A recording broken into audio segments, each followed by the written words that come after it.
The movie Jaws came out in 1975, and since then, people have been terrified of sharks. Some people fear seeing a great white's head come out of their showers, not to mention the fear of running into one at your local pool. Of course, none of this is actually possible, but some other scary shark stuff is. Like, yes, sharks can attack boats. They probably won't sink one. It depends on the size of the shark and the size of the boat. Today, we're diving deep into the facts and myths about the sea's biggest predator. It was the year 1953. On a typical July morning, two fishers set out on their daily lobster harvest. They took their white-hulled dory out to sea off the coast of Cape Breton Island in Nova Scotia, Canada. Since it was the lobster season, the sea was dotted with several dories spread out across the water. But that day, something strange happened. As soon as they put the dory at sea, they noticed a large dorsal fin chasing after their boat. They were surprised to see that the shark would follow their boat's every move. For an entire week, they took out their white dory from the harbor, and the shark followed them around. Until one morning, as the men were alone at sea, the shark charged at full speed at the boat and smashed a 7-inch hole in its bottom. The boat turned over, and both men fell into the water. The shark didn't come after the men, though. Instead, it swam away and disappeared for good. To clarify, a dory is a small, fragile boat usually measuring 16 to 23 feet long. So how long did that shark need to be in order to sink it?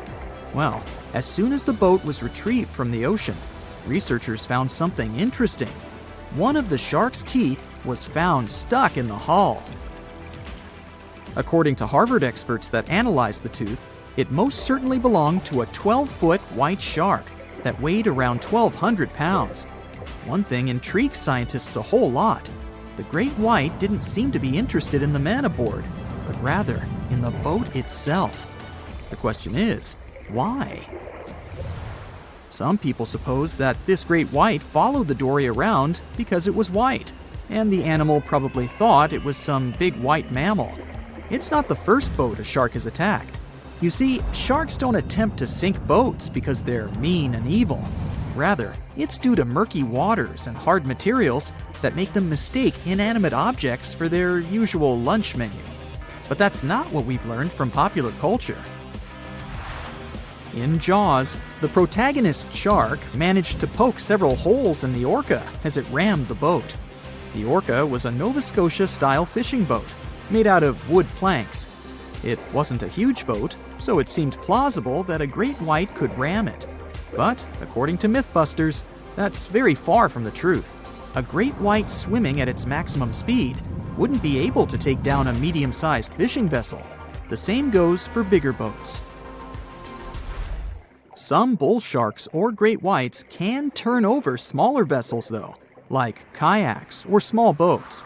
If this happens, it's most likely because they think it's a sea mammal and nudge it before taking the first bite. No scientist can say for sure why they do this, only that it's usually a misunderstanding on behalf of the animal.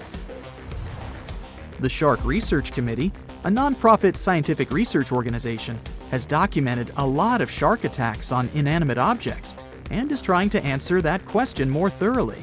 So far, they've observed several attacks on objects such as crab trap buoys and inflatable float bags. The website has also registered 2 famous attacks on boats. The first one happened in 1959, and a shark left a tooth on the hull of a boat.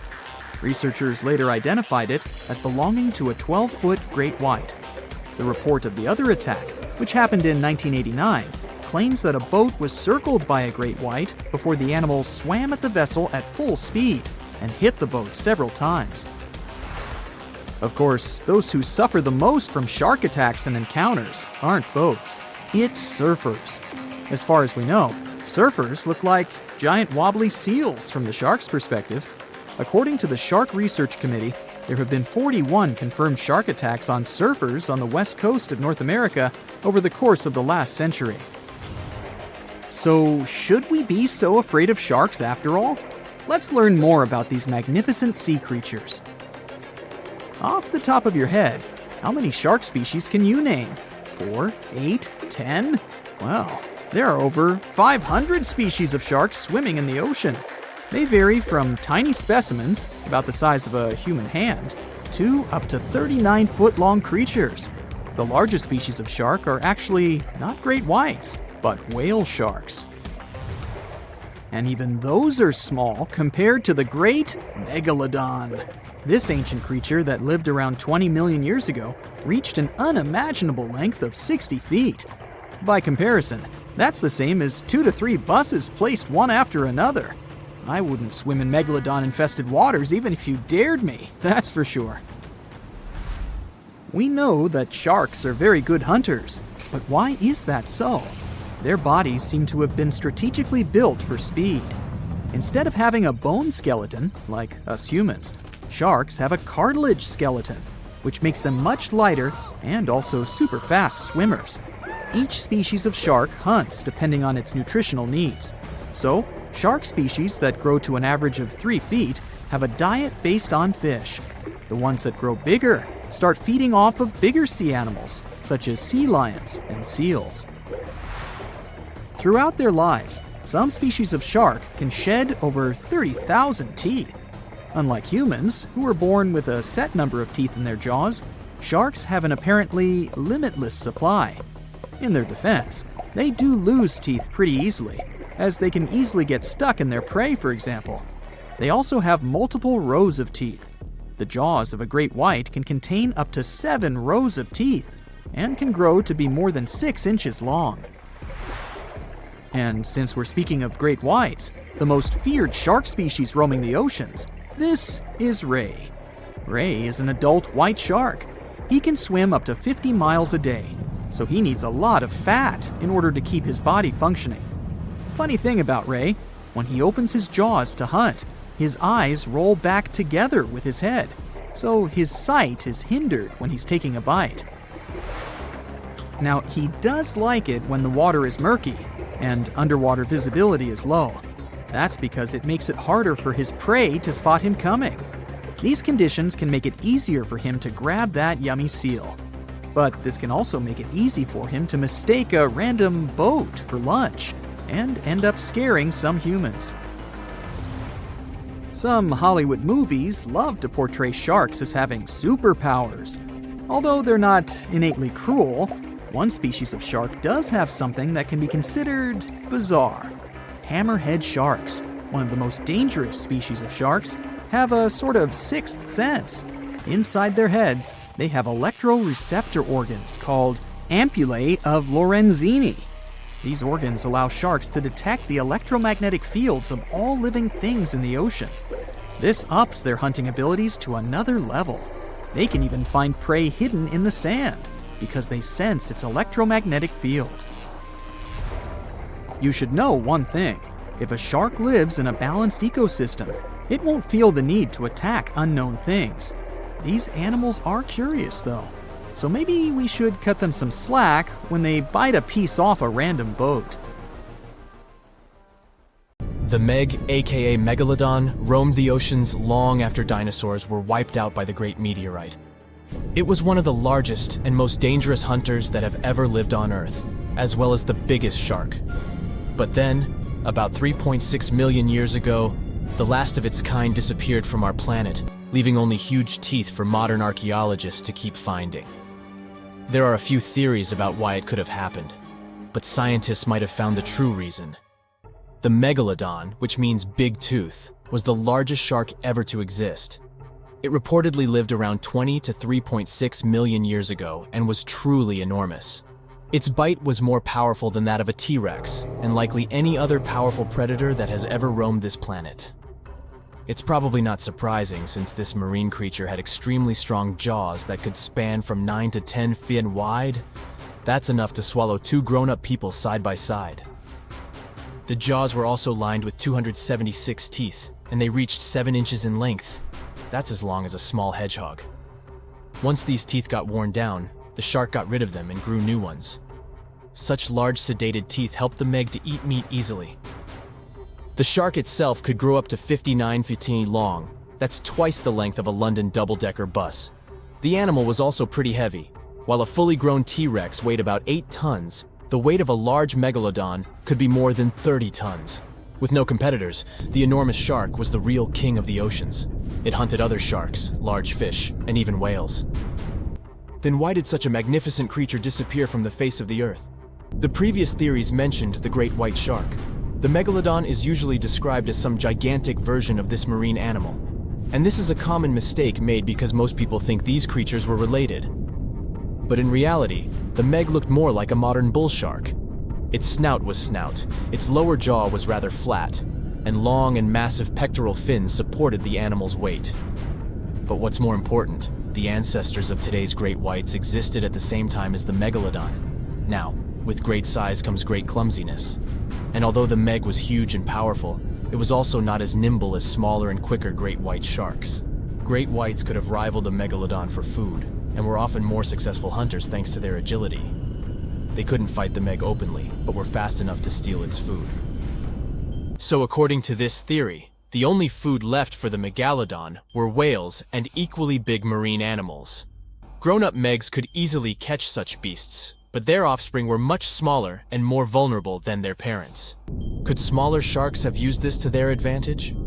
Maybe while megasharks were still little, they became a meal for great whites, as well as bull and tiger sharks.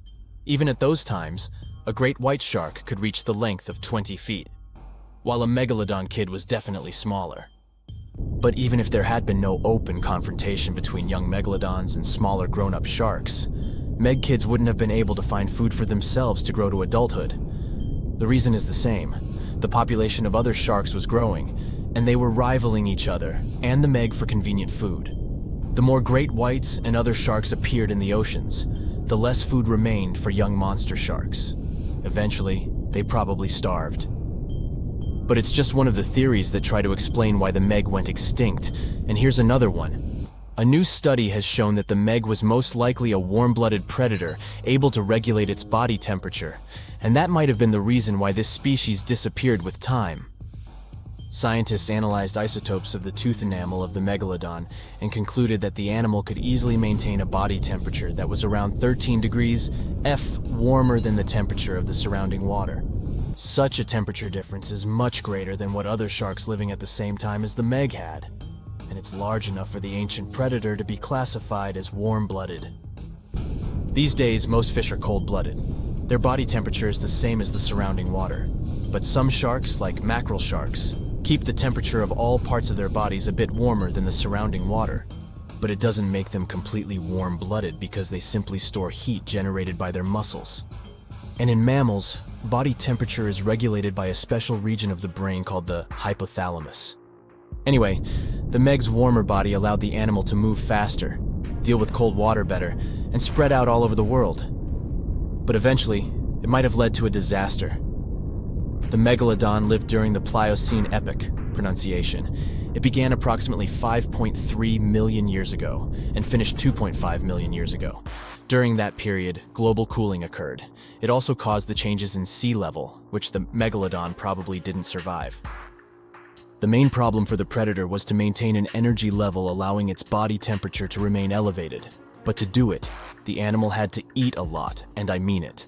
But it was a challenging task in a time of changing marine ecosystems, and while competing with newcomers, such as the great white shark. If this theory is true, then the amount of energy the Meg had to use to remain warm could have contributed to its extinction. This new information is very important to us. It shows that many marine predators in modern oceans might be experiencing the effects of ongoing climate change too. By the way, have you heard that there have been several cases when people were sure they had seen the Meg? Or at least some similar extremely large monsters. And these sightings happened relatively recently. For example, in July 1916, the New Jersey coast of the US was terrified by a series of shark attacks. They happened during an oppressive heat wave when hundreds of beachgoers tried to find shelter from the heat near the water. People described the culprit that had caused all that havoc as a giant shark, much bigger than any regular one. Since then, scientists have been debating which shark species was involved in those accidents. The most popular guesses have been the bull shark and the great white. A picture of a huge shark roaming the Pacific Ocean not far from Guadalupe Island appeared in 1999. The creature was nicknamed Deep Blue. It could be distinguished from others by a wavy pattern separating its gray back and white belly. But even though some people claimed it could be the infamous Megalodon, experts came to the conclusion it was a female white shark, the largest ever seen. The average length of a male white shark is 11 to 13 feet. Females are bigger, up to 15 or 16 feet, but Deep Blue reached more than 20 feet in length. No wonder people were confused. For the last time, Deep Blue was spotted in 2013 near the western coast of Mexico's Baja California. But look, there's another jumbo shark, and you can meet it in any part of the world. The largest specimens can reach 40 feet long and weigh about 5 or even 6 tons. Could it be, if not the Megalodon itself, but one of its relatives? Again, a wrong guess. That's the basking shark. This animal prefers subpolar seas, with temperatures not higher than 58 degrees F. Even though some of these animals do migrate to warmer places. Like whale sharks, basking sharks are harmless and don't attack snorkelers or divers. These creatures have loads of small teeth, but they don't use them when feeding. Instead, they swim with their huge mouths open and swallow plankton. A grown-up basking shark can filter nearly 2,000 tons of water per hour.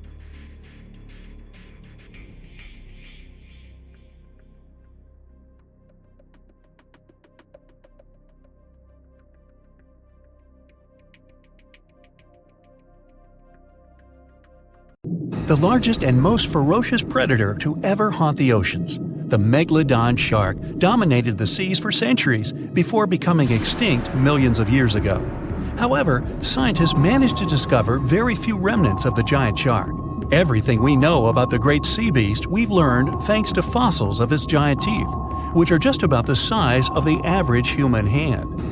Scientists estimated the size of the prehistoric shark using calculations based on the measurement of the length of a megalodon tooth. On average, the size of a megalodon shark was 33 feet long. The largest of the species could reach up to 58 feet long. However, these megasharks may have been even bigger than we ever thought. At the Florida Museum of Natural History, a group of students examined 3D printed replicas of megalodon teeth to calculate the shark's size using the tooth length method. But something was off. Each student calculated a different size for the same shark, with their estimates ranging from 40 feet to 180 feet. A lead paleontologist took a look at the students' equations. He realized that the method they used to calculate megalodon sizes for decades isn't that accurate at all. So they invented a new method to calculate the megalodon size based on the width of the megalodon tooth instead of its length. It turned out that the average megalodon would be around 65 feet long. It's almost double the size scientists previously thought, and would mean that the average megalodon is the length of 2 school buses. A megalodon skeleton has never been discovered.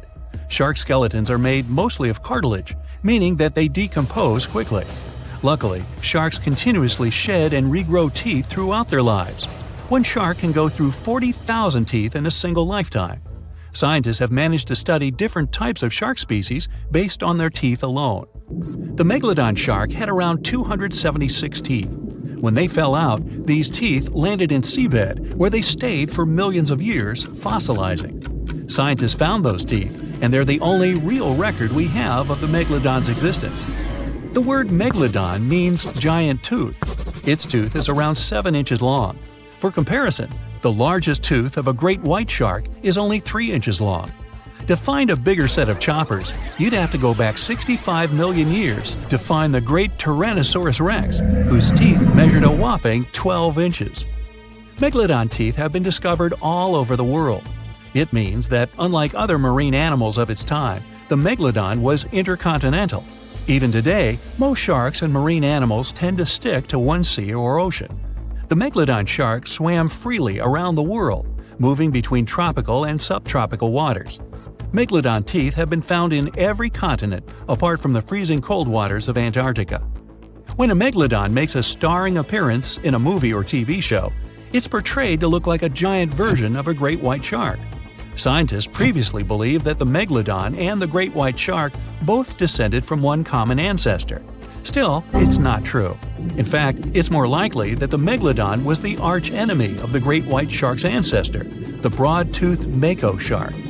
That means Megalodon wouldn't have looked so similar to the great white after all. In reality, the Megalodon would have a shorter nose than the great white, along with longer pectoral fins to give the giant shark a stockier and more threatening build.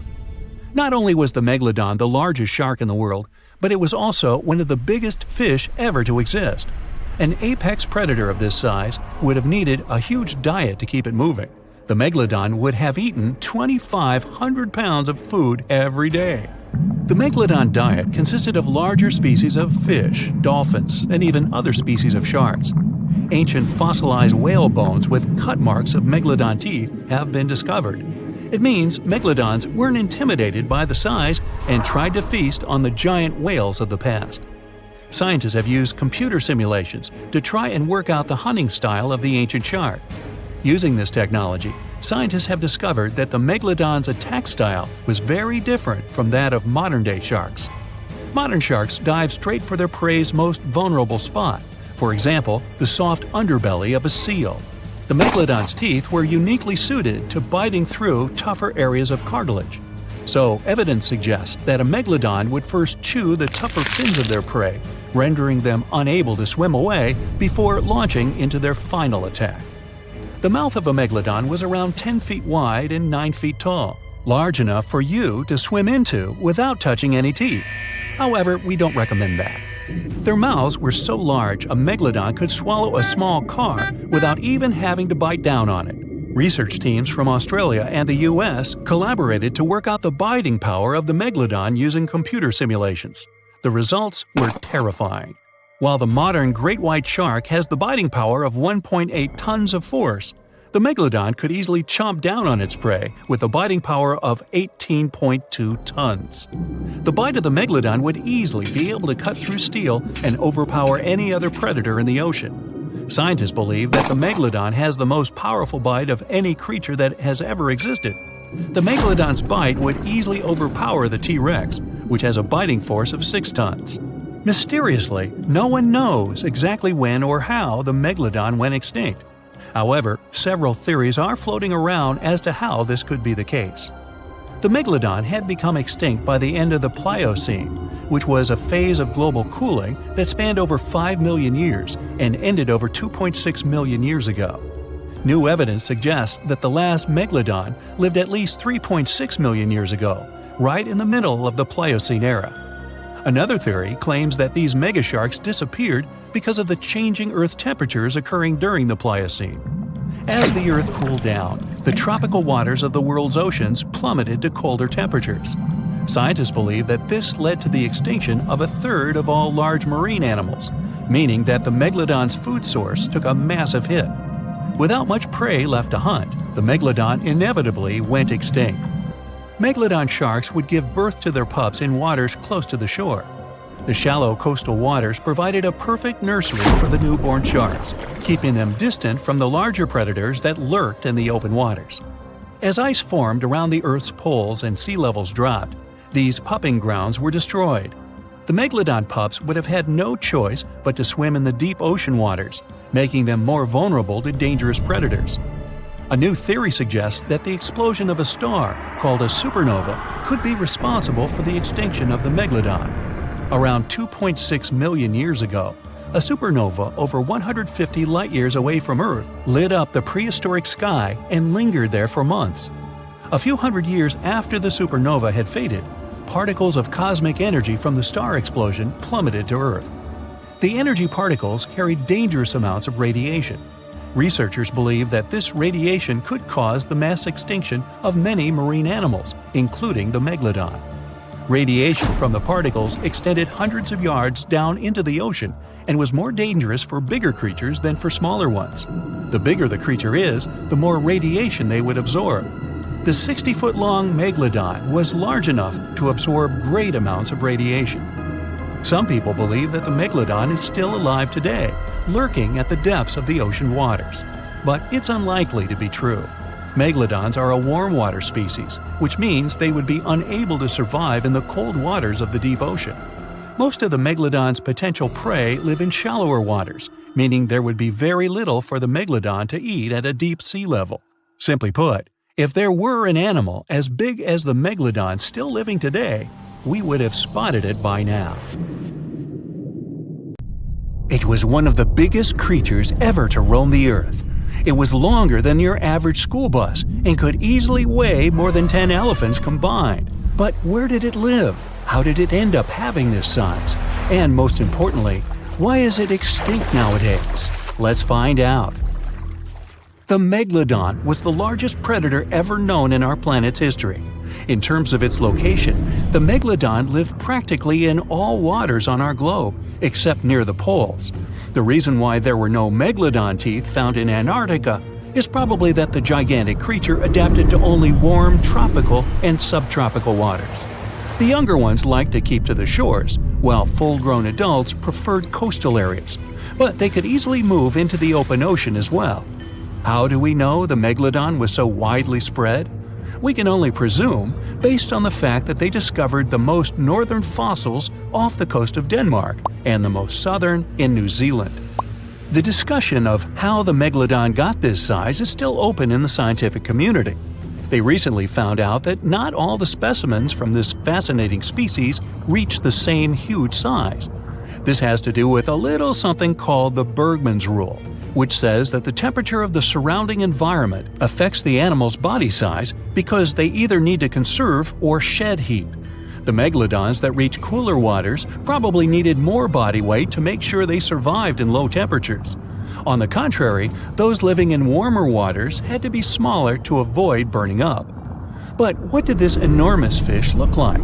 Most modern depictions show the Megalodon resembling an enormous great white shark.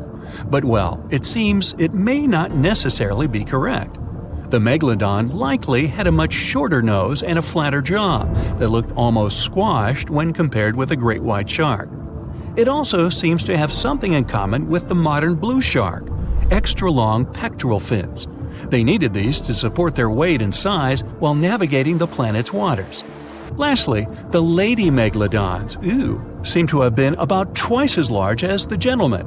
As for their offspring, even a small Megalodon was enormous, at least 6.5 feet from nose to tail. How do we know that?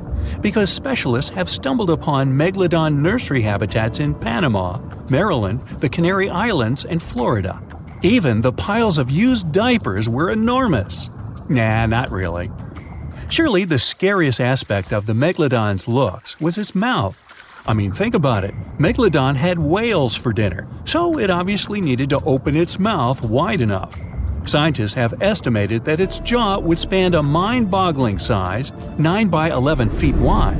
Just to paint you a better picture, that means it could have easily gulped down 2 adult people side by side. Wait, which 2 adults? Those impressive jaws also feature 276 teeth. Based on modern reconstructions of the force of its bite, it looks like it may have been one of the most, if not the most, powerful animals of prey ever to exist. For comparison, humans can have a bite force of around 1,300 newtons. Today, great white sharks have been estimated to be able to bite down with a force of over 18,000 newtons. The Megalodon tops all the records, with an estimated power of bite up to 10 times greater than that. It could basically crush a car with very little effort. Its teeth were also pretty amazing. Similar to sharks, the Megalodon was fast in replacing its broken or worn teeth. With 4 or 5 rows of teeth in its mouth, it basically acted like a conveyor belt, growing back damaged or missing teeth within about 48 hours. This means that an adult Megalodon probably would have grown several thousand teeth throughout its lifetime. It was nice of them to do that, though, since it's probably one of the reasons why Megalodon teeth are so common in fossil records, and we're able to study them properly.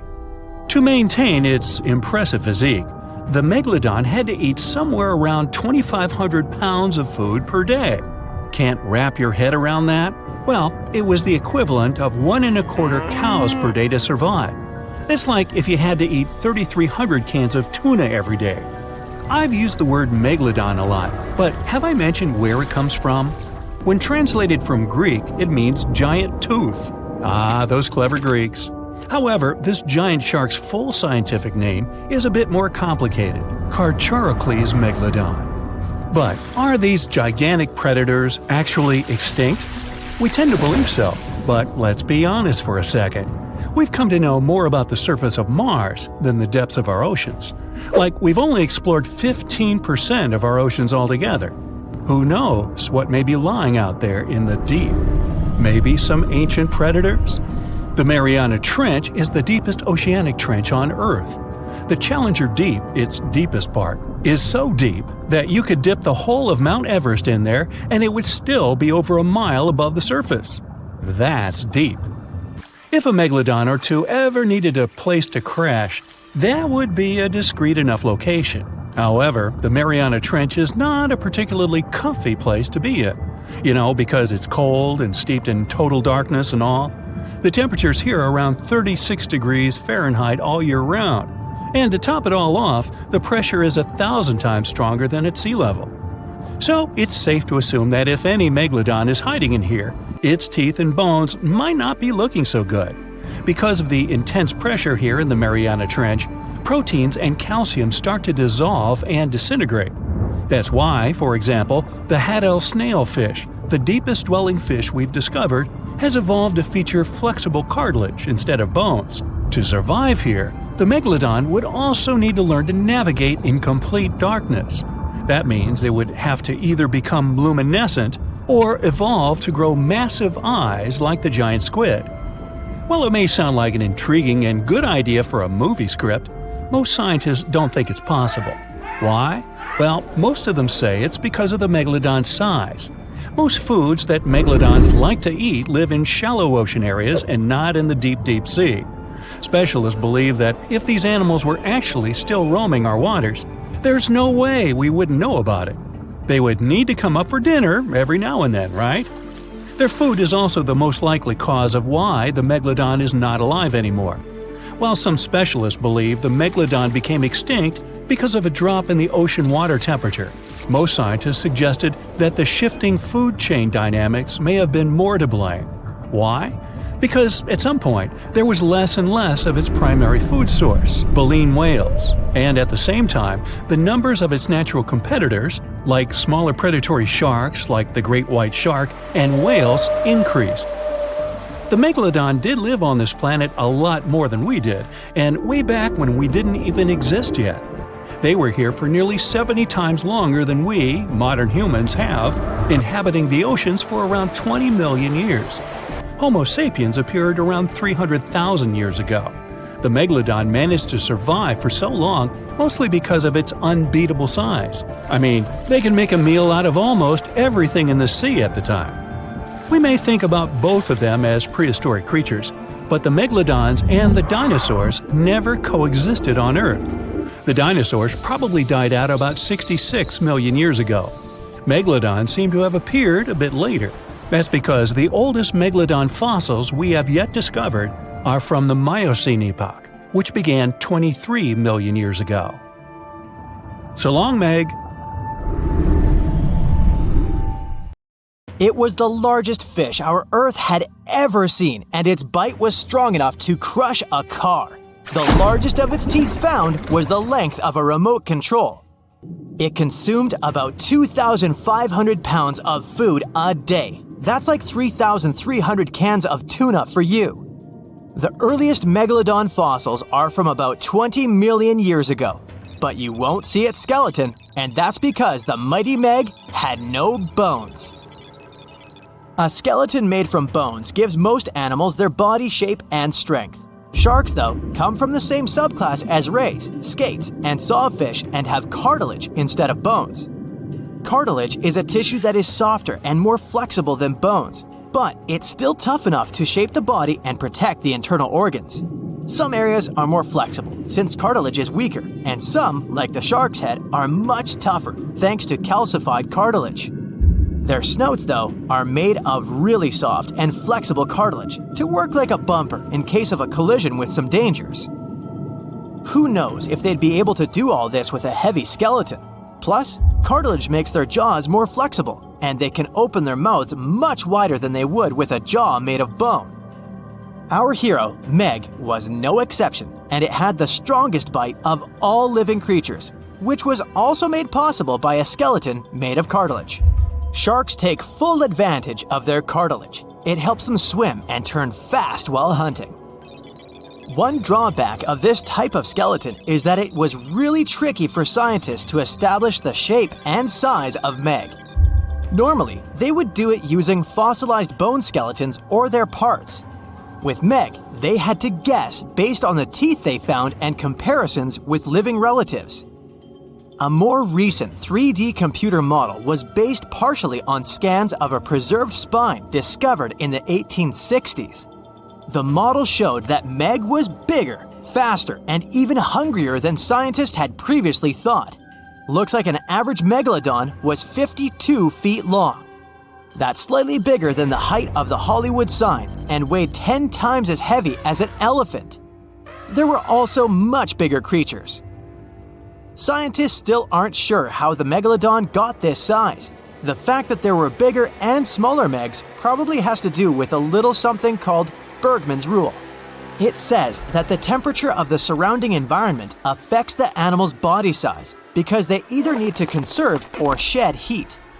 The Megalodons that reached cooler waters probably needed more body weight to make sure they survived in low temperatures.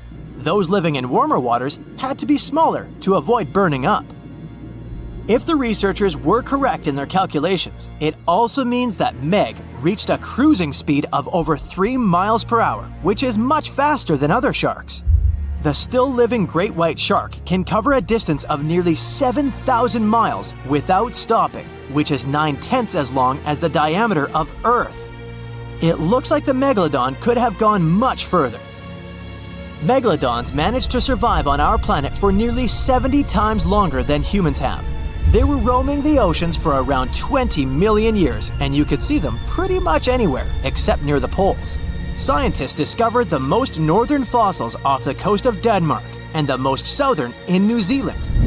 The reason why there were no Megalodon teeth found in Antarctica is most likely that these adapted to only warm tropical and subtropical waters. The younger ones like to keep to the shores, while full-grown adults preferred coastal areas, but they could easily move into the open ocean as well. When our planet went through a period of global cooling and drying, and the seas began to freeze around 3.6 million years ago, there was less and less room for Meg to thrive. Much of their prey, like smaller whales, seals, and sea turtles, disappeared or relocated to waters that were too cold for our hero. And at the same time, the number of its natural competitors, like smaller predatory sharks, like the great white shark, and whales, increased. This shifting food chain dynamics could have been even more dangerous for the Meg than the cold ocean water. You're used to seeing them on the big screen as heartless monsters, but these huge sharks were actually loving and caring family guys. Scientists discovered several Megalodon nursery areas in Florida, Maryland, Panama, and off the coast of Spain. It looks like they gave birth to their young in shallow water environments. Then, little Megs would stay there with adults protecting and raising them until they were ready to fight off predators. The mighty Meg had 276 teeth in 5 rows in its mouth. Similar to other sharks, it was fast in replacing its worn-out or lost teeth. With 4 or 5 rows of teeth in its mouth, it basically acted like a conveyor belt, able to grow back damaged or missing teeth. This means that an adult Megalodon probably would have grown several thousand teeth throughout its lifetime. Although the great white shark is often mentioned as Meg's closest relative, they'd hardly be distant cousins. The ancestors of today's great white existed at the same time as the Meg, but they weren't best friends and even rivaled each other.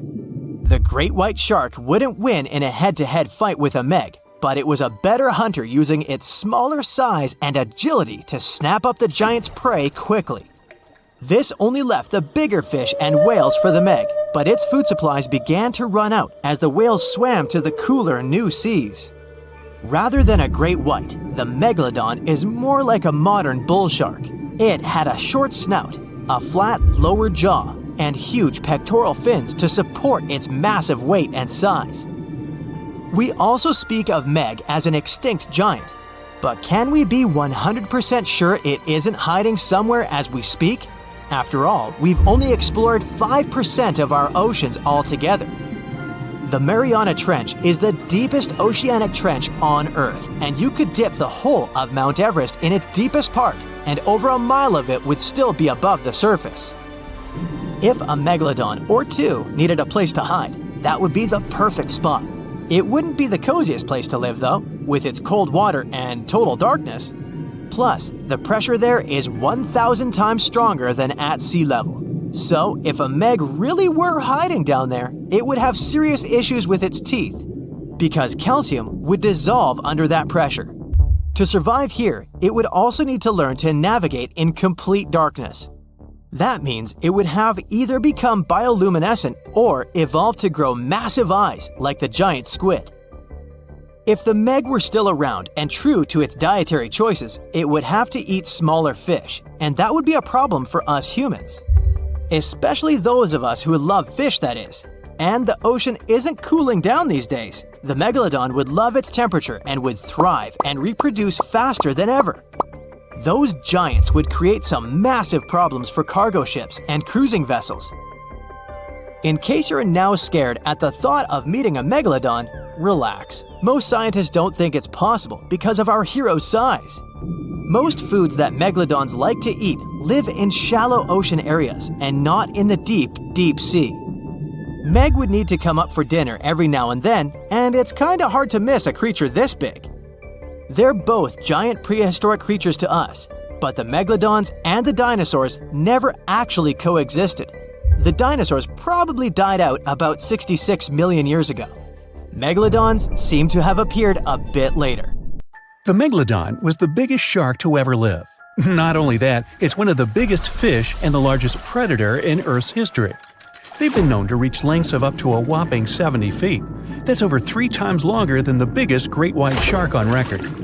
The females have also been found to be around twice the size of the males.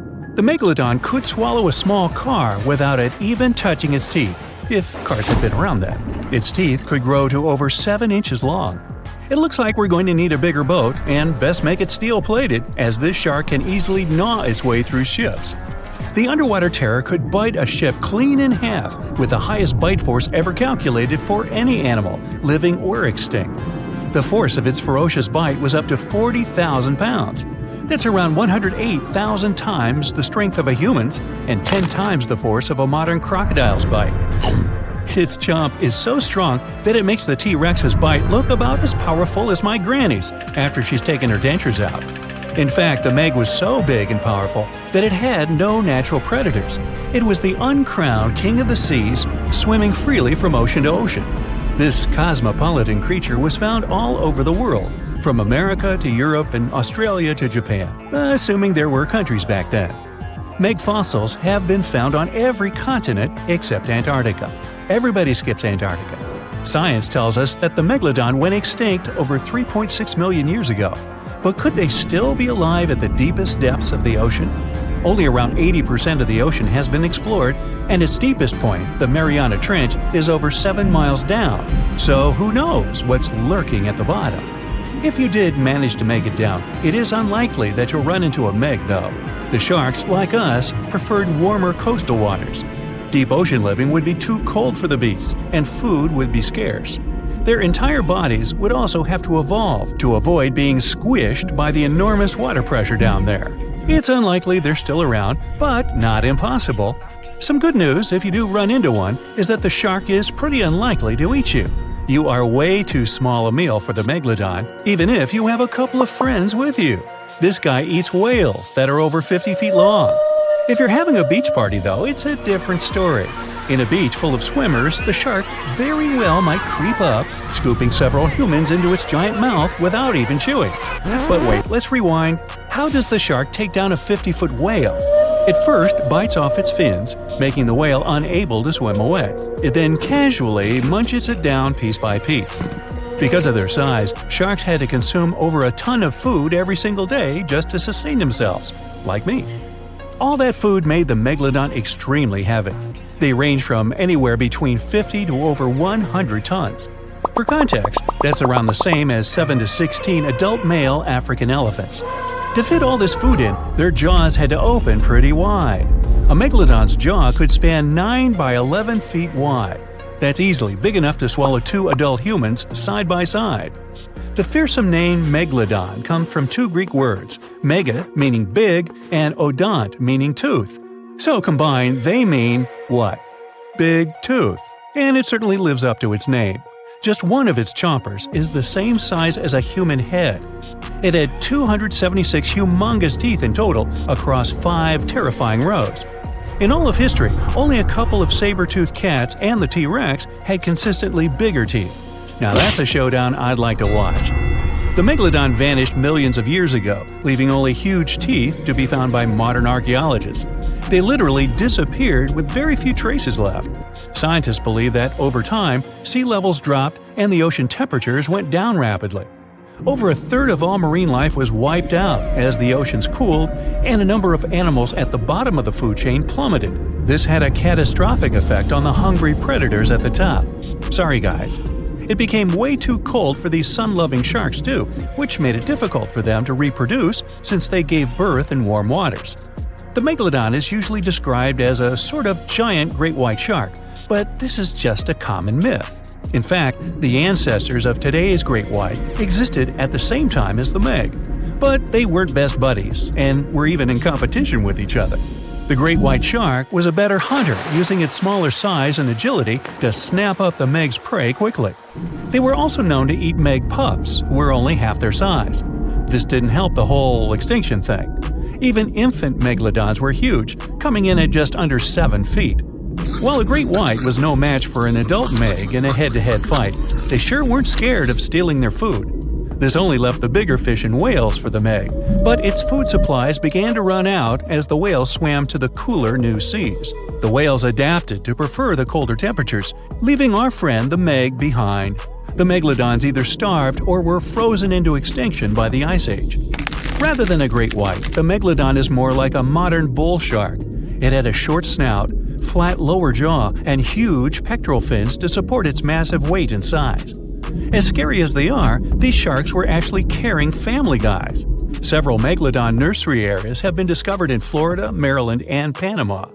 They gave birth to their young in shallow water environments. We know this from discovering loads of tiny Megalodon teeth found in these areas. Gee, I wonder if they had nannies too. But how come there are so many Megalodon teeth out there for us to analyze? Well, due to their messy, aggressive eating habits, sharks regularly lose their teeth. They lose a set of teeth every 1 to 2 weeks. That's 40,000 teeth in a lifetime. They must rake in a fortune from the tooth fairy. Because of this, their teeth were continuously raining down to the ocean floor. Luckily for us, they're also the hardest part of a shark skeleton, which is why so many teeth have survived and become fossilized. It's fair to say that the first discoveries of the Meg's teeth confused people. Early discoverers thought the Meg's teeth were petrified tongues of ancient serpent creatures. They even used to call them tongue stones. It's also a common myth that the Megalodon was around at the same time as the dinosaurs, although this would have been pretty cool. The dinosaurs were wiped out around 66 million years ago, but the Megalodons came much later. The oldest Meg fossil is only around 23 million years old, but it's tricky to pinpoint the exact date. After all, calendars weren't invented yet. They became extinct way before humans even evolved. The earliest Homo sapiens, which is a fancy name for the first humans, emerged about 2.5 million years ago. But what if the Megalodon shark didn't go extinct? Whale populations have dropped drastically since these guys were last around, so there'd be way fewer whales for them to chomp down on. Whales have also gotten a lot smarter and learned new defensive moves, making them way harder to take down. It's estimated that they ate around 12 tons of food each day. If they were still around and eating that much, they'd be forced to eat smaller fish, and there'd be barely enough big fish for us humans to survive on. The naughty Megalodons would also be able to track fishing boats and steal the fish that they worked hard to collect. It's safe to say we'd see a lot less fish in the aisles of your neighborhood supermarket. As our ocean temperatures are heating up again, the sharks would also thrive and reproduce faster than ever. There'd be more and more of these giant eating machines in the water, reducing our fish supply even more. It would also cause massive problems for cargo ships and cruising vessels. Imagine coming into contact with one of these bad boys while you're sunbathing on the deck. Even beachgoers would be hard hit. Megalodons give birth in shallow waters, so many of our favorite beaches would quickly become dangerous shark nursing grounds. Hey, where did that beach volleyball game go? They were playing just a moment ago. Wow, look at this cute little cookie cutter. At first glance, it looks like an oversized anchovy, but in reality, it's an undersized shark. This shark never grows bigger than 18 to 20 inches, but it doesn't make it less dangerous than its peers. They got their sweet cookie name because they have a unique feeding strategy. They bite off small chunks from much larger animals and get away with it. These little guys live deep down in the water column, making them quite mysterious and hard to study. We don't know exactly where they hang out, but they've been spotted all over the world, especially in tropical and temperate areas. The cookie cutter shark is a total parasite. It feeds off larger animals while keeping them alive. It uses its sharp upper teeth to latch onto the skin of bigger sharks, fish, or even marine mammals. Then, with its strong lower teeth, it scoops out a mouth-sized chunk of flesh or blubber. Ow!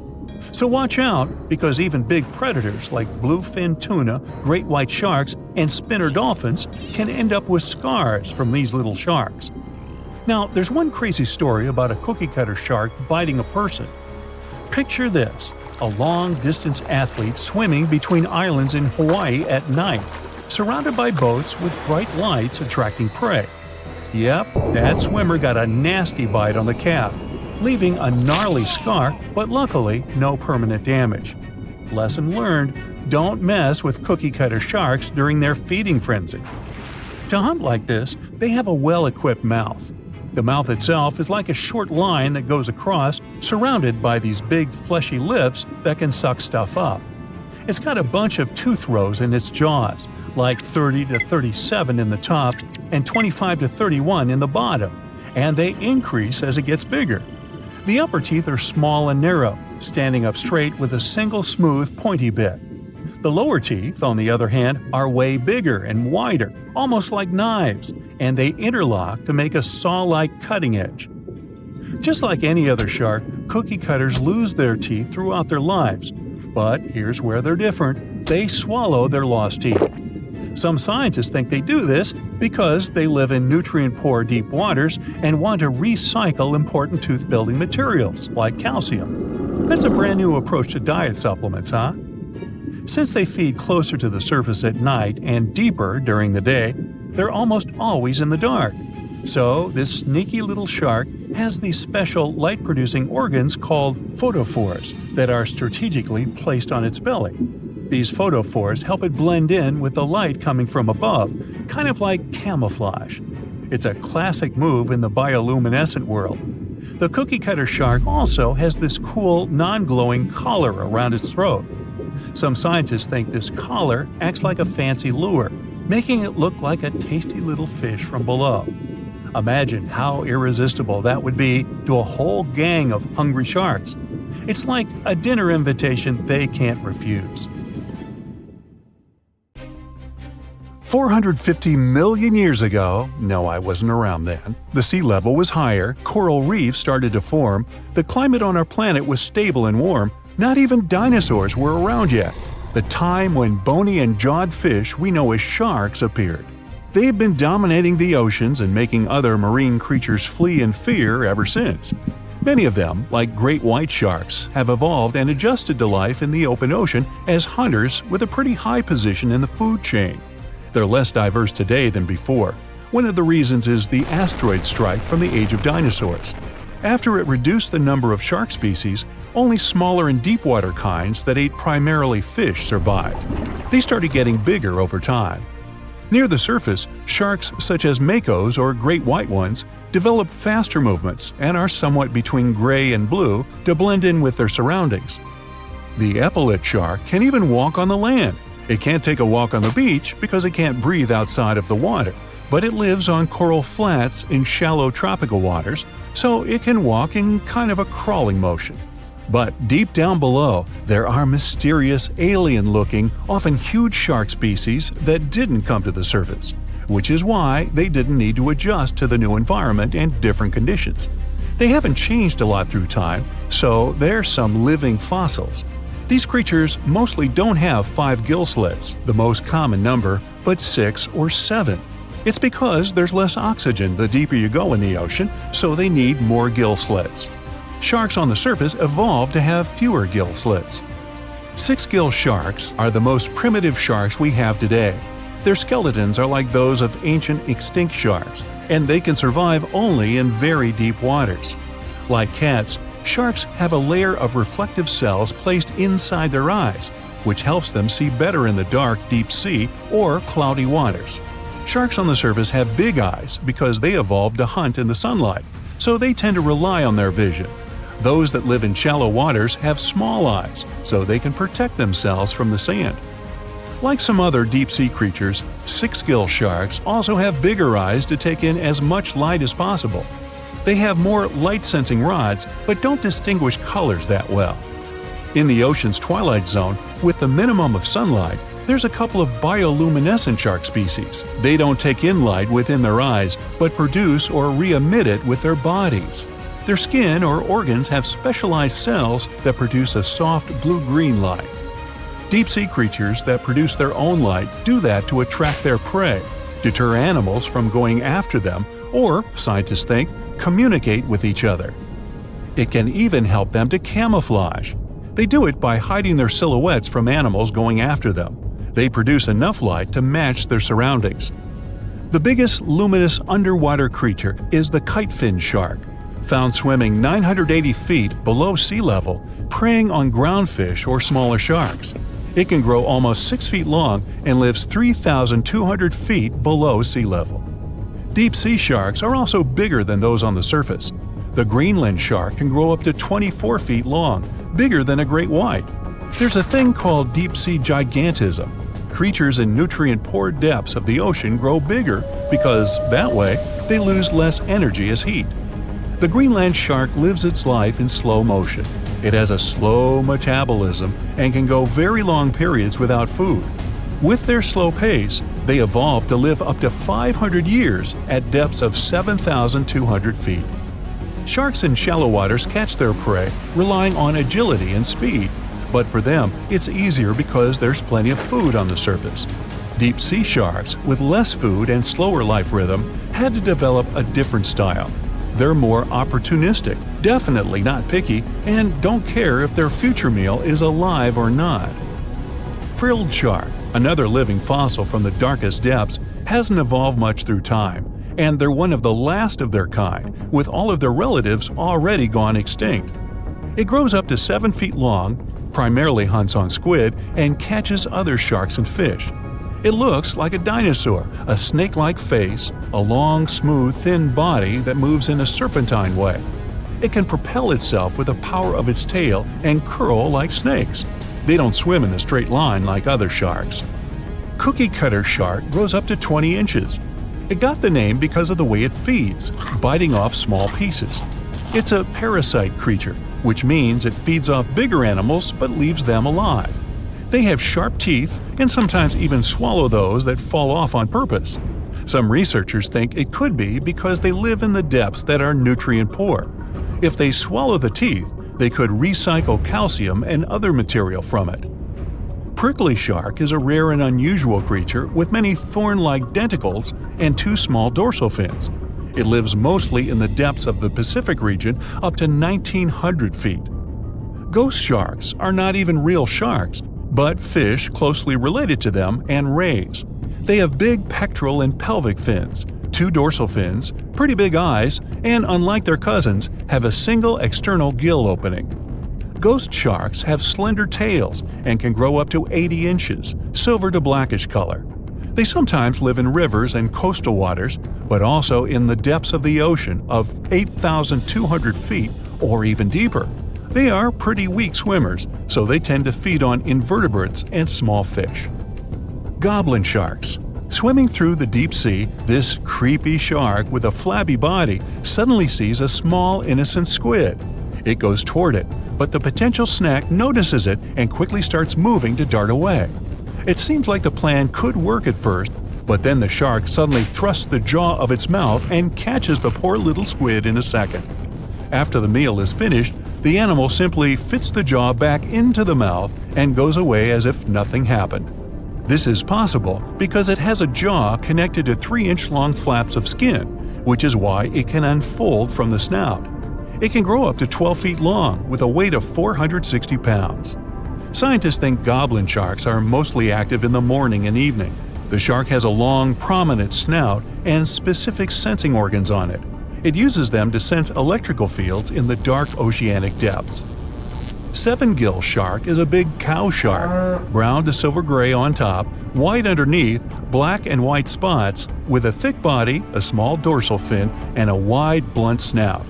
It can grow up to 10 feet long, mostly lives in the depth of 1,870 feet, but you can also find it in deep channels and bays. It can be aggressive toward humans if provoked, so don't. Like most deep-sea creatures, it's an opportunistic hunter that's not quite picky but likes to go after dolphins, seals, porpoises, and other marine animals. Megamouth sharks mostly live in the depths of 15,000 feet and spend most of their time in the dark, like me. Scientists discovered it in 1976 because it went near the surface at night to feed on zooplankton. That's the only time these sharks go there. During the day, they return to their quiet, dark, and mysterious depths. They are filter feeders, which means they keep their mouths wide open while swimming, so they filter the planktons they like to eat. There are organs that produce light inside of their mouths, which attracts potential prey, such as pelagic crustaceans. These sharks live in the deep parts of the ocean, but you can rarely find them below almost 2 miles. Scientists think some other, stronger bony fishes outcompeted them. Deep parts of oceans became oxygenated around 70 million years ago, and sharks have been around way longer. But bony fishes adjusted and adapted efficient ways to use oxygen, while sharks were slow with adaptations, so they lost. Also, oceanic depths are way colder, which is challenging for fish and the rest of cold-blooded animals because the speed of their metabolism widely depends upon the external temperature. Some sharks have an eerie ability to spit out their stomach and then pull it back into place. Well, that would be handy. Most sharks eat huge amounts of food, but the problem is they can't digest everything they've gulped down. So they need a way to get rid of such stuff as sea turtle shells and beaks, bird feathers and bones, lobster claws and whatnot. And then these amazing creatures willingly barf up their whole stomach, along with all the contents. After the shark is done, it pulls its main digestive organ back in, and the entire process usually takes no more than a second. Some shark species, like great whites or mako, have a special eye-warming system. Their retina heats up their eyes and brain. This not only helps them detect movement better, but also improves resolution. As for the mako shark, this species often travels vertically across different temperatures. Unlike most people with only one movable jaw, sharks can freely move both their lower and upper jaws. This allows them to get a better grip on their meal and chew it up faster and more thoroughly. That's comforting. Sharks give birth to a large number of little ones at once. It depends on the species, of course, but let's say the blue shark is famous for producing more than 130 pups at a time. Great white sharks have a more powerful bite than most jungle cats. A 20-foot-long underwater hunter can produce a force of more than 4,000 pounds per square inch. And that's a bite 4 times stronger than that of a lion or tiger.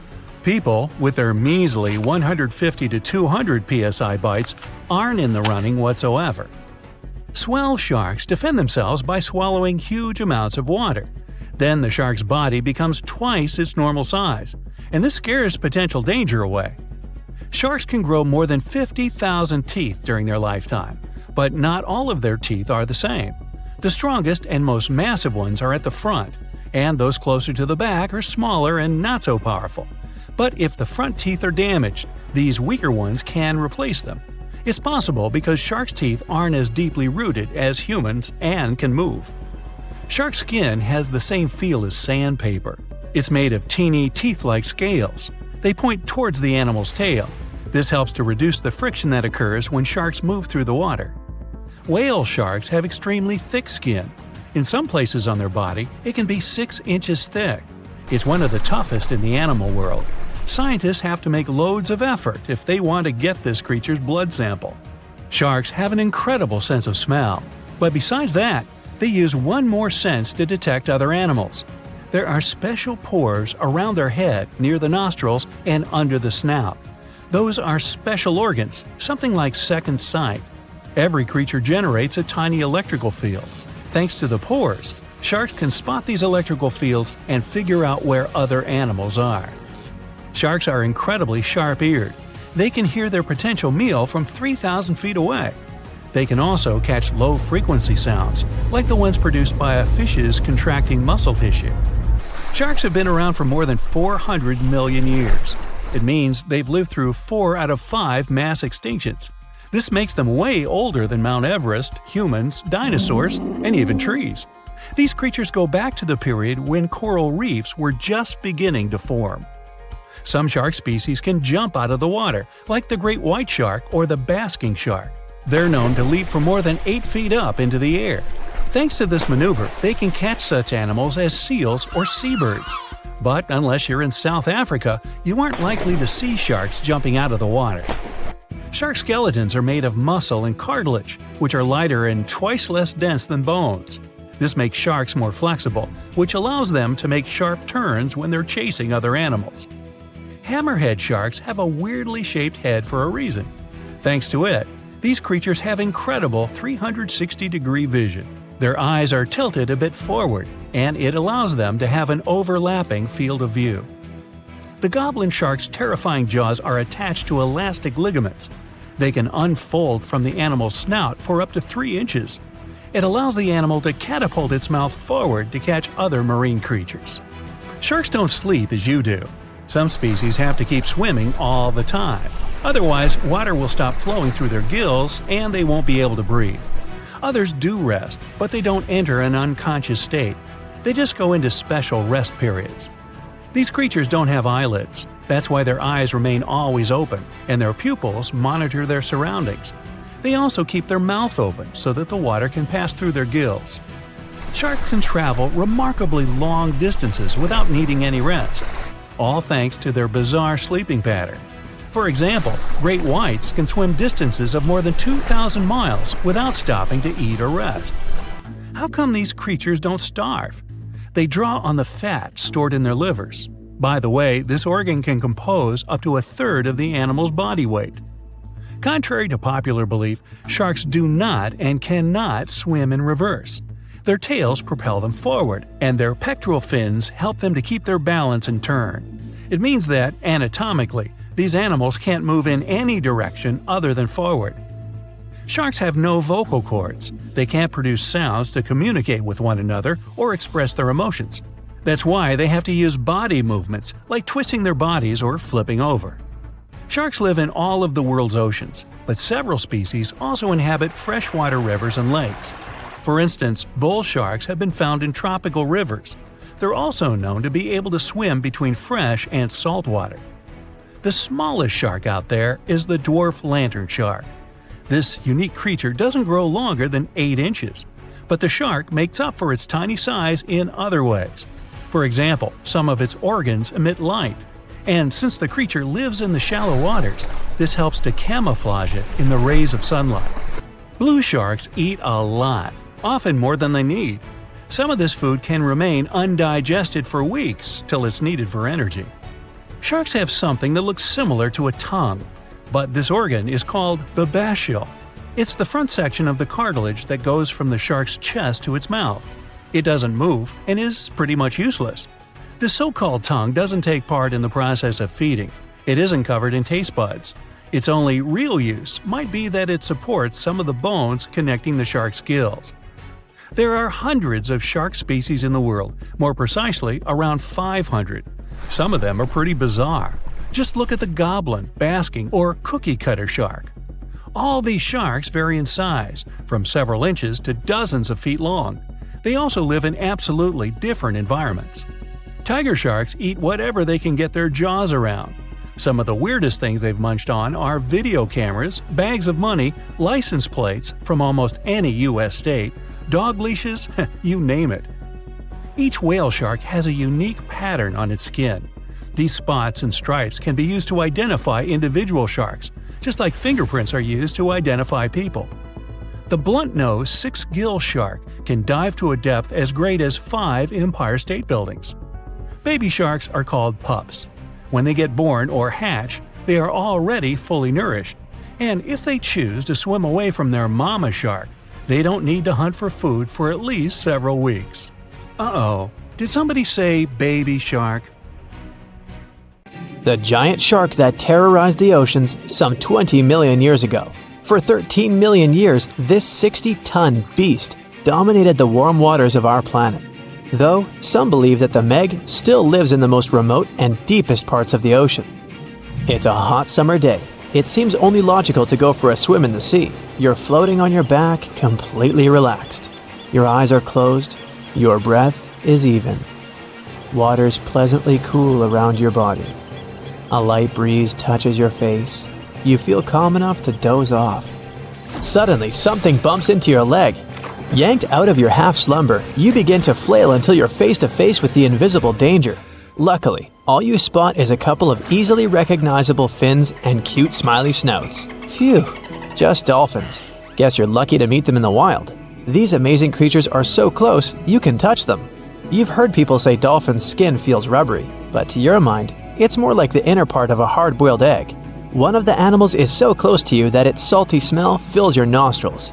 You know, though, that dolphins don't have sweat glands. It means they don't sweat and are pretty much odorless.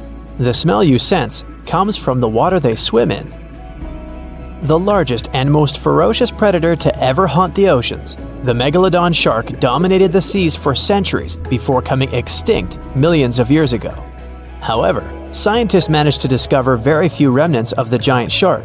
Everything we know about the great beast we've learned thanks to fossils of its giant teeth, which are just about the size of the average human hand. A megalodon skeleton has never been discovered. Shark skeletons are made mostly of cartilage, meaning that they decompose quickly. Luckily, sharks continuously shed and regrow teeth throughout their lives. One shark can go through 40,000 teeth in a single lifetime. Scientists have managed to study different types of shark species based on their teeth alone. The Megalodon shark had around 276 teeth. When they fell out, those teeth landed in the seabed where they stayed for millions of years, fossilizing. Scientists found those teeth, and they're the only real record we have of the Megalodon's existence. Megalodon teeth have been discovered all over the world. It means that unlike other marine animals of its time, the Megalodon was intercontinental. Even today, most sharks and marine animals tend to stick to one sea or ocean. The Megalodon shark swam freely around the world, moving between tropical and subtropical waters. Megalodon teeth have been found in every continent apart from the freezing cold waters of Antarctica. When a megalodon makes a starring appearance in a movie or TV show, it's portrayed to look like a giant version of a great white shark. Scientists previously believed that the megalodon and the great white shark both descended from one common ancestor. Still, it's not true. In fact, it's more likely that the megalodon was the arch-enemy of the great white shark's ancestor, the broad-toothed mako shark. That means Megalodon wouldn't have looked so similar to the great white after all. In reality, the Megalodon would have a shorter nose than the great white, along with longer pectoral fins to give the giant shark a stockier and more threatening build.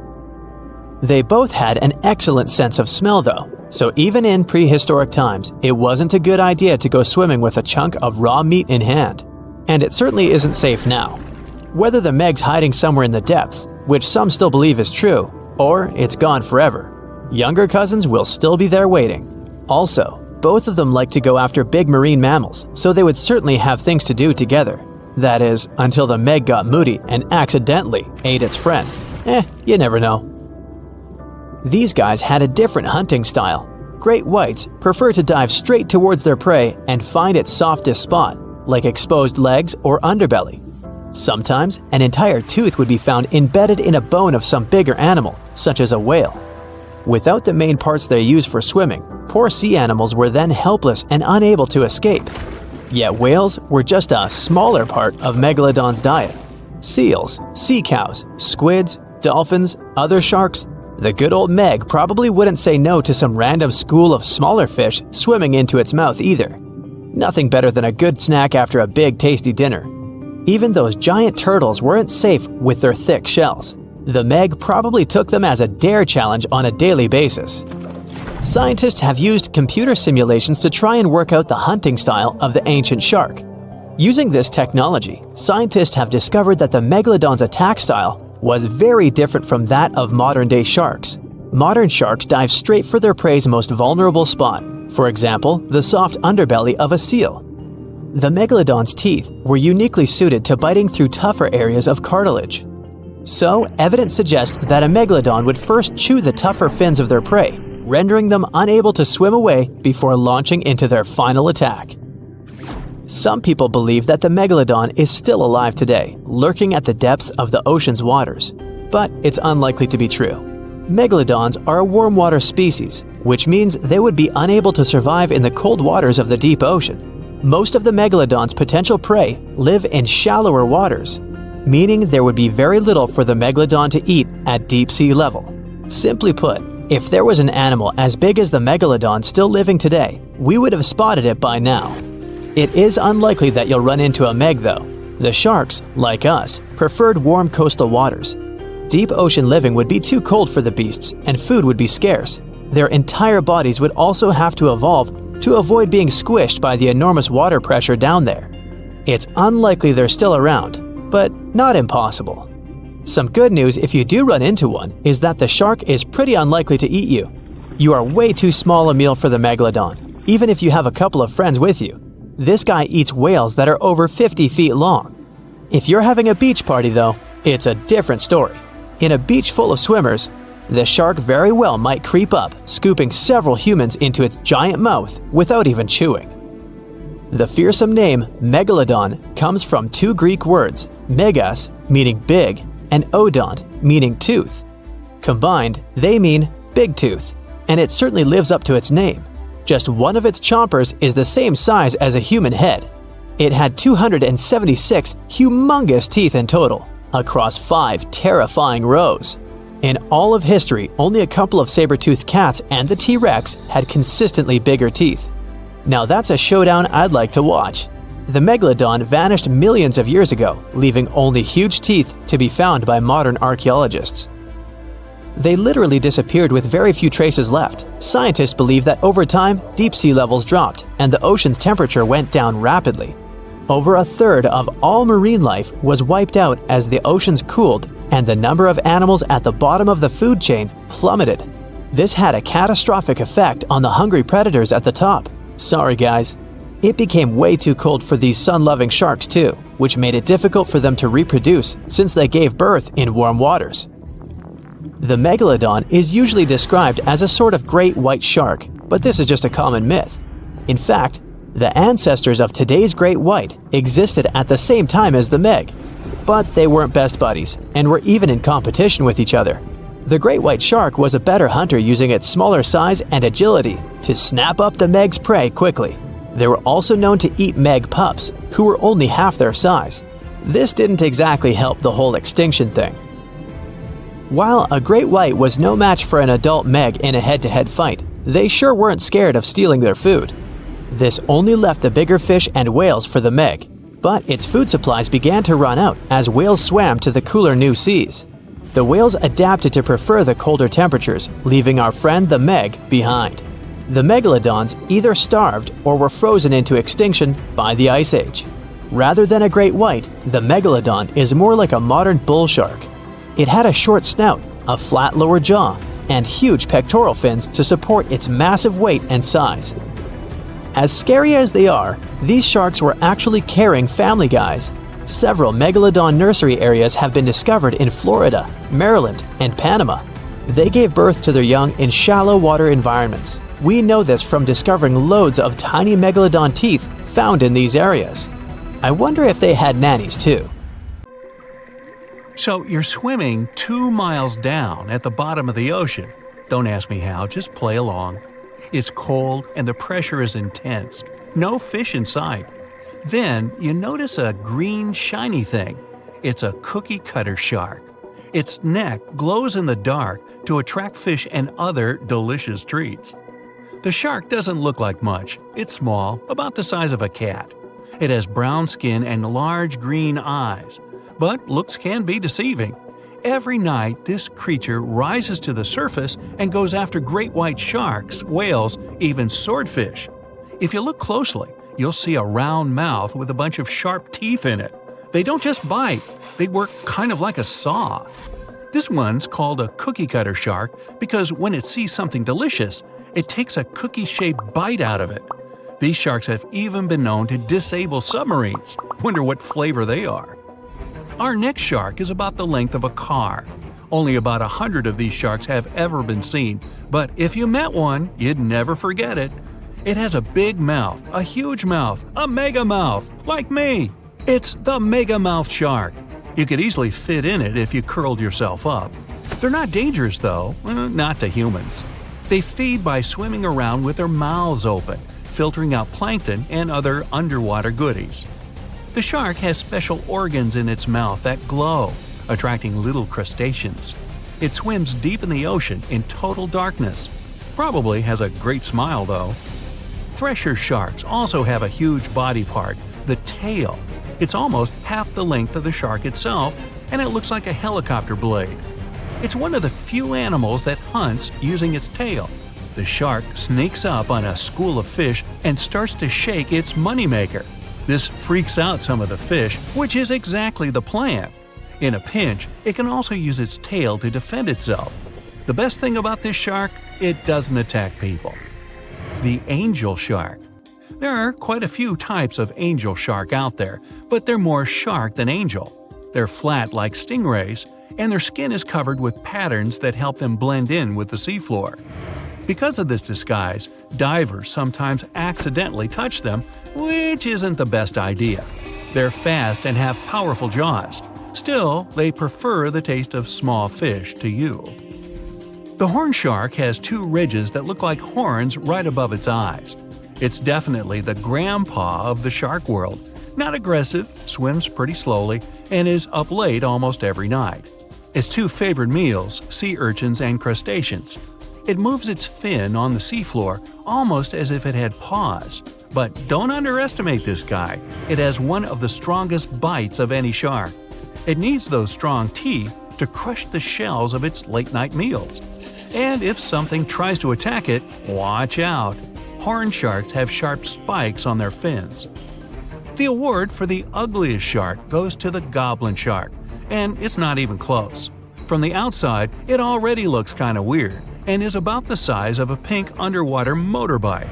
It has a long tail and a seriously long nose. It lives way down in the depths of the ocean and loves to eat squid. It's not as fast as its relatives, but it's way more sneaky. It has a secret squid catching technique which is totally wild. The shark swims behind the squid. It's catching up, getting closer and closer, but the squid isn't slowing down, no way. It looks like the poor goblin shark won't have any lunch today. Then it opens its mouth. Its jaw is attached to folds of skin that mean it can literally throw its jaw out of its mouth. And it's a shark, so those teeth are sharp. That extra reach helps it grab its lunch, and when the meal's over, it pops its jaw back in its mouth. These sharks have been seen many times off the coast of Japan. They're actually named after the goblins in Japanese myths and fairy tales. There's only one thing out there cooler than a ninja shark. It's the ninja lantern shark. Imagine there's a tube you can slide down that takes you to the bottom of the ocean. It's too dark, you can't see anything. Suddenly, a glowing dot, moving around in the distance. It's coming closer, shooting towards you. It's a blue glowing head. Worse, it looks like this head doesn't have a body attached to it. The ninja lantern shark has black skin, so it's almost invisible in the dark. It's only the size of a human arm, but its small, sharp teeth are no joke. No one really knows why this shark glows. Maybe to attract tasty fish? Another theory out there is that it uses this light to communicate with its friends. It has friends? The hammerhead shark. These ferocious sharks can weigh up to half a ton. They live in tropical waters all over the world, and they're one of the most recognizable sharks out there. Their eyes really are located on the sides of their hammerhead. This means they can see in almost all directions. They even have special neck muscles to lift their head up and down just to see that little bit better. Their favorite food? Stingrays. You know, those flat things that swim along the seafloor, camouflaged to look like sand and bits of rock. Stingrays get by blending in with their surroundings. Danger mostly just swims by. But the hammerhead's eyes see everything. Uh-oh. Great white sharks, hammerheads, and other large sharks live for about 25 years. But one shark can live much, much longer. The Greenland shark can live anywhere from 300 to 500 years. It lives mostly in the North Atlantic and Arctic oceans. It loves to swim deep down where it's dark, so it uses its nose to sniff out food. Since it spends so much time down there, it's figured out how to withstand the strong pressure. It's one of the oldest living, largest, and slowest fish on Earth. Just imagine, you're on an Arctic cruise and you see one of these sharks moving slowly through the freezing cold water. It might be 400 years older than you. Most sharks are omnivorous. They can go after dolphins, other sharks, crabs, sea urchins, smaller or even larger fish, hot dogs. Kidding about the hot dogs. But the bonnethead shark is a bit different. It eats algae for about half its meals. It's actually related to the hammerhead shark, but its head looks more like a shovel. Can you dig it? If you see this guy swimming around, you might think it's a sea snake or a huge water worm. Frilled sharks like to swim way down at the bottom of the ocean, like a lot of sharks. When they're chasing something delicious, they move kind of like a snake. And just like a snake, they like to gulp down their lunch all in one piece. But that doesn't mean they don't have teeth. They have about 200 nice and sharp ones. The saw shark has a long, flat, and seriously spiky nose. Those teeth on its nose never stop growing. Each tooth is equipped with electric receptors to help the saw shark feel around for nearby fish, like a ship's radar. When dinner's nearby, the shark swims up and strikes with its nose, waving it around like a knight showing off his skills. Meanwhile, you won't have time to blink if this guy floats past. Did you see it? How about now? Meet the fastest shark in the world, the short-fin mako shark. It can swim up to 35 miles per hour. That doesn't seem that quick on land, but underwater, that's fast. Slower than a cheetah, but faster than most dogs. It's warm-blooded, which is super rare for a shark. That helps it swim to cold and distant places where an ordinary shark simply wouldn't survive. The swordfish goes much faster. It can swim up to 60 miles per hour. It's not a shark, but it's still an amazing creature. In a race, the swordfish will usually come out on top, but it's not just fast, it's ingeniously fast. It has a gland next to its nose that pumps out a special oil. This oil spreads through its nose and comes out through tiny holes. This special oil is waterproof, which lets the swordfish glide through the water at high speed.